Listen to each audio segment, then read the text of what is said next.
ভাইরে, আর্জেন্টিনার কি কোনো পারিবারিক শিক্ষা নাই? এই রোজার মাসে 2026 সালের বিশ্বকাপ বিজয়ী দলকে কেউ এইভাবে বেজ্জতি করে নাকি?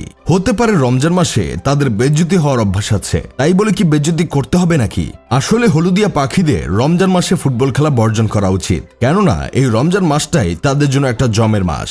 এই রমজান মাস আসলেই তারা 7 আপ খেয়ে ইতিহাস করে, এখন আবার ডিমের হালি খেয়ে ইতিহাস করলো। হলুদিয়া পাখির সাপোর্টাররা রমজান মাসে ব্রাজিলের ম্যাচ না রাখার জন্য ফিফার কাছে একটা আবেদন করো, তা না হলে সামনের রমজান মাসে না জানি আবার কে বেজ্জতি করে চলে যাবে। উড়ন্ত বার্সেলোনায় উঠতে থাকা রাফিনহা কলম্বিয়ার সাথে একটা পেনাল্টিতে গোল করে।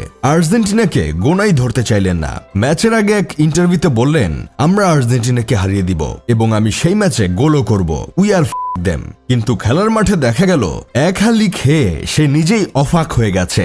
এই জন্য একবার তাহের হুজুর বলছিল, বেশি বেশি ফাল পারিস না, পালাইবার জায়গা পাবি না।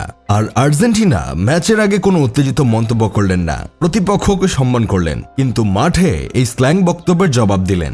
এজন্যই গুরুজনরা বলে, কথায় নয় কাজে পরিচয় দাও। আর আর্জেন্টিনা এই কাজেই পরিচয় দিয়ে আসছে। আরেকদিকে ডিজার্ভিং ব্যালন উইনার খেলোয়াড় কলম্বিয়ার সাথে গোল করার পর বলছিল, এখন আর ঘুম আসবে না, আর্জেন্টিনাকে হারিয়ে একেবারে ঘুমাবো। তবে এখন মনে হচ্ছে ভাইটি এখনো ঘুমাতে পারবে না, কারণ আর্জেন্টিনার সাথে এক হালি খেয়েছে, তাতে কি হয়েছে?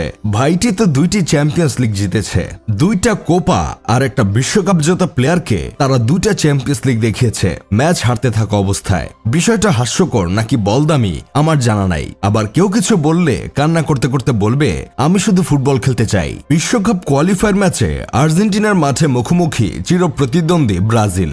মুখে যতটা চাপা মারছিলেন, মাঠে গিয়ে ততটাই হারিয়ে গেছিলেন ব্রাজিলের প্লেয়াররা। প্রথম 12 মিনিটেই আলভারেজো এনজো ফার্নান্দেজের থেকে হজম করে 2 গোল। 26 মিনিটে কুতি রোমেরোর ভুলে কুনহার গোলে ব্রাজিল করতে চায় কামব্যাক, কিন্তু 37 মিনিটে এনজোর অ্যাসিস্টে ম্যাক অ্যালিস্টারের গোলে ব্রাজিলের কামব্যাক আবার পরের তলানিতে। প্রথমার্ধ শেষে স্কালোনি 68 মিনিটে নামিয়ে দেন গুইলিয়ানো সিমিওনেকে। 71 মিনিটে তিনি অসাধারণ গোল করে বসেন। রমজান মাসে হালি খেয়ে বেজ্জতির ইতিহাস ধরে রাখে ব্রাজিল, অথচ ম্যাচের আগে কত কি করবে বলে ফেলছিল। মেসি নাই, লাউতারো মার্টিনেজ নাই, পাউলো দিবালা নাই, এমন অভিজ্ঞ প্লেয়াররাই নাই। তাই যেভাবে হলুদিয়া পাখিদের ভরে দিছে আর্জেন্টিনার ছেলেরা, তারা থাকলে যে আসলে কি হতো সেটা তো একটু হলেও কল্পনা করতে পারছেন। এই অবস্থাতে আমার বন্ধু কেরামত বলতেছে, তোরা ট্রল করতে থাক, ব্রাজিল আরো ভয়ঙ্কর হয়ে ফিরে আসবে। ব্রাজিলের প্লেয়ারদেরও যেমন চাপা, তাদের ফ্যানদেরও তেমন চাপা। ছিঁড়তে পারে না মাঠে, ফাল পারে শুধু খাটে। আসলে এদের 5টা বিশ্বকাপ আছে, 9টা কোপা আমেরিকাও আছে, শুধু একটা জিনিস নাই, আর সেটা হলো লজ্জা। আর এই কারণেই 16 বছরের আর্জেন্টিনার মাটিতে একটা ম্যাচ না জিতেও এত বড় বড় বাণী ছাড়তে পারে। এরা নিজেদের মাঠেও হারে, অন্যদের মাঠে হারে। লাস্ট 6 বছর হলো তো আর্জেন্টিনার সাথে কোনো ম্যাচে জিতে না, তারপরও চাপার জোর কমে না।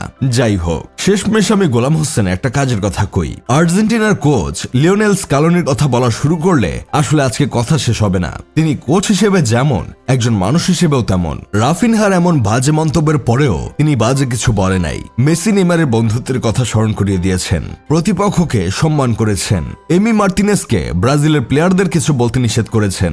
হ্যাঁ, আসল পারিবারিক শিক্ষা এটাই।